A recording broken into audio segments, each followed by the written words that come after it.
malheureusement, vu le contexte, c'est particulièrement atroce. C'est-à-dire que Israël vient d'adopter une mesure qui a été déjà mise en valeur dans un certain nombre de pays occidentaux, ce qui consiste à interdire la pratique de priver les poules de nourriture pendant 8 à 10 jours pour accélérer la mue annuelle. Bon. Également, Israël a l'intention, comme certains pays, de plus élever les poulets dans les cages, mais a différé d'annoncer la mesure. Peut-être qu'il y a d'autres raisons qui expliquent cela. Alors, on peut quand même s'indigner de voir qu'on pense plus aux poulets qu'aux Gazaouis qu'on prive actuellement de nourriture et que les prisonniers qui ont été faits à Gaza, certains d'entre eux sont détenus dans des cages et parfois c'est un hélicoptère qui emmène ces cages avec les prisonniers dedans vers d'autres lieux de détention. Donc ça paraît quand même assez indigne de voir cette opposition, je tenais à le dire. Alors, donc, je fais donner lecture du texte commun. Donc, halte au massacre, cessez-le-feu immédiat et durable à Gaza. Gaza est dirigé par un gouvernement terroriste impuni qui agit hors des lois internationales et qui recherche un embrasement régional dangereux.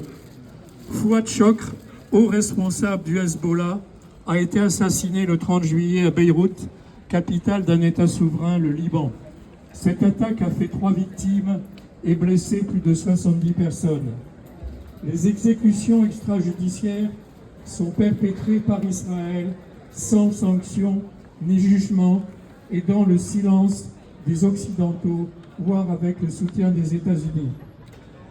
Ismaël Haniyeh, dirigeant du Hamas, avait été élu démocratiquement et avait été nommé Premier ministre de la Palestine en 2006. C'est lui qui a été assassiné le 31 juillet avec son garde du corps à Téhéran, capitale de l'Iran. Avant lui, les autorités israéliennes ont fait assassiner 3 de ses fils et plusieurs de ses petits-enfants.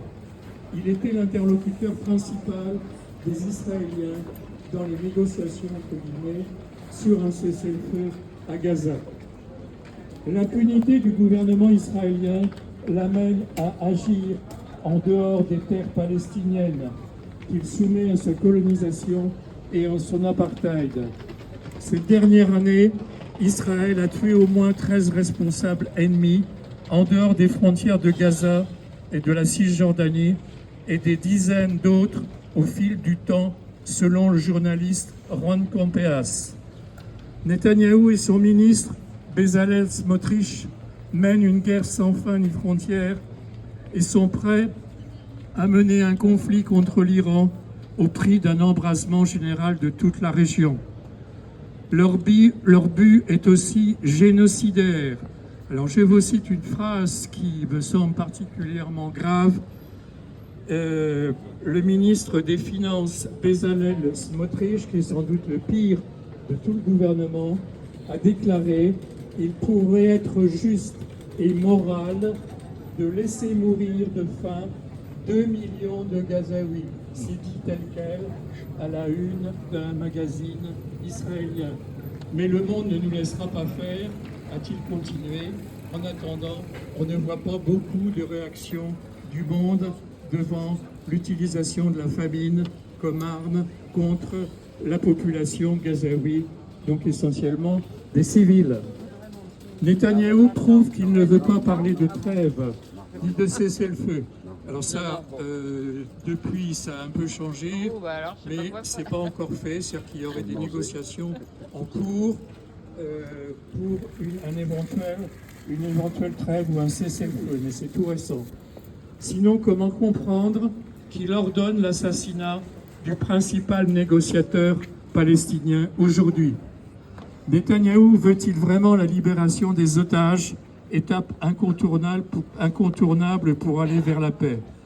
Et il demande à pouvoir continuer à bombarder Gaza sous prétexte d'éliminer le Hamas dans le cas où les otages seraient libérés. La volonté du gouvernement israélien génocidaire est effroyable mais claire. Exterminer les Palestiniens et Palestiniennes de Gaza ou bien les expulser. Ne le laissons pas faire.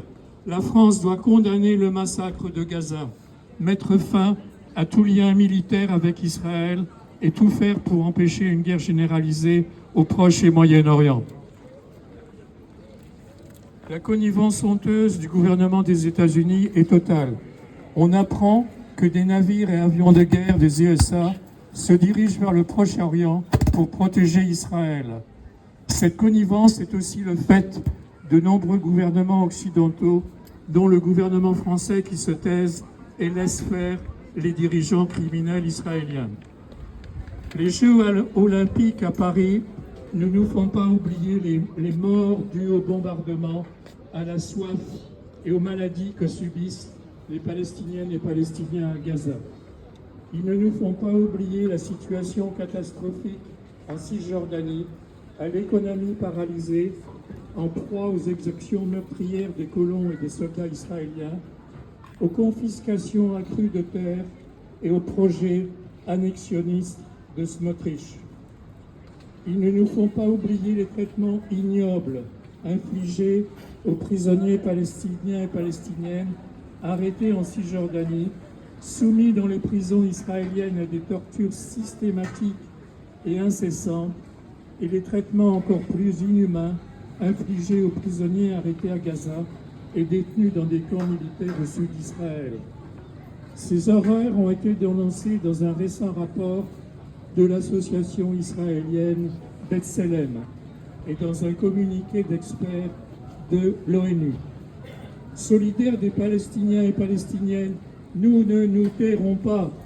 Le silence face aux folies sanguinaires du gouvernement israélien l'aide à poursuivre son terrorisme d'État génocidaire. Nous exigeons que notre gouvernement respecte la décision de la Cour internationale de justice du 26 janvier pour la prévention du génocide et se joigne au recours déposé par l'Afrique du Sud. Fasse appliquer les résolutions du Conseil de sécurité de l'ONU, maintienne les versements à l'UNRWA, dont l'aide est nécessaire aux réfugiés palestiniens, reconnaissent l'État de Palestine dans le respect des résolutions internationales, le droit à l'autodétermination du peuple palestinien et le droit au retour des réfugiés palestiniens-palestiniennes. Nous exigeons la libération des otages israéliens et celle des prisonniers politiques palestiniens et notamment celle des détenus administratifs qui sont arrêtés, emprisonnés sans avoir été inculpés ni jugés sur des preuves secrètes et qui peuvent être, ces détentions peuvent être reconduites indéfiniment, parfois pendant des années. Nous demandons également le déferrement de tous les criminels de guerre et contre l'humanité à la justice internationale. Enfin, nous exigeons de notre gouvernement l'application de sanctions à l'égard de l'État d'Israël s'il ne se conforme pas au droit international et s'il ne met pas en pratique l'avis de la CIJ, Cour internationale de justice, du 19 juillet dernier, qui demande l'arrêt immédiat de l'occupation et de la colonisation israélienne dans les territoires palestiniens occupés et l'arrêt de toute relation ou coopération avec celle-ci. La suspension des accords économiques avec Israël et notamment une action pour la suspension de l'accord d'association entre l'Union européenne et Israël. La suspension des relations institutionnelles, universitaires, culturelles et sportives avec Israël. L'arrêt de toute livraison de matériel militaire à Israël et la fin de toute coopération militaire ou sécuritaire avec Israël. Nous protestons contre toute répression envers ceux qui défendent pacifiquement les droits des Palestiniens et Palestiniennes et demandent une paix juste et durable entre Palestiniens et Israéliens. Et nous tenons également à exprimer notre solidarité avec les organisations et associations israéliennes qui combattent la politique d'apartheid, de colonisation et de génocide de l'actuel gouvernement israélien. Je citais notamment l'organisation B'Tselem, on va y revenir. Donc, c'est l'appel lancé par le collectif quimpérois au Cornoyer pour un cessez-le-feu à Gaza. Donc, l'ACAT, Action des chrétiens pour l'abolition de la torture, l'association culturelle turque de Quimper, la FPS, l'association Al-Jazair, attaque le CNT Staff, la CNT Staff, le collectif antifasciste du pays de Quimper, le comité de jumelage d'Ornenay et Rachidillé, les écologistes EELV, Ensemble, la FSU, les jeunesses communistes, la LDH, la LFI, le mouvement de la paix, le NP à Cornouailles, le H Rouge, le PCF, le Parti de gauche, Solidaire, également la CGT, Solidaire Éthique et l'UDB. Donc voilà pour la déclaration commune. Donc on va continuer pendant quelques instants. J'avais demandé à Daniel, à Marcel Rano, je ne sais pas où il est, de bien vouloir lire notre texte. À Gaza, en Palestine, c'est l'humanité qu'on assassine. À Gaza, en Palestine, c'est l'humanité qu'on assassine. À Gaza, en Palestine, c'est l'humanité qu'on assassine. À Gaza, en Palestine, c'est l'humanité qu'on assassine. À Gaza, en Palestine, c'est l'humanité qu'on assassine. À Gaza, en Palestine, c'est l'humanité qu'on assassine. À Gaza, en Palestine, c'est l'humanité qu'on assassine. À Gaza, en Palestine, c'est l'humanité qu'on assassine.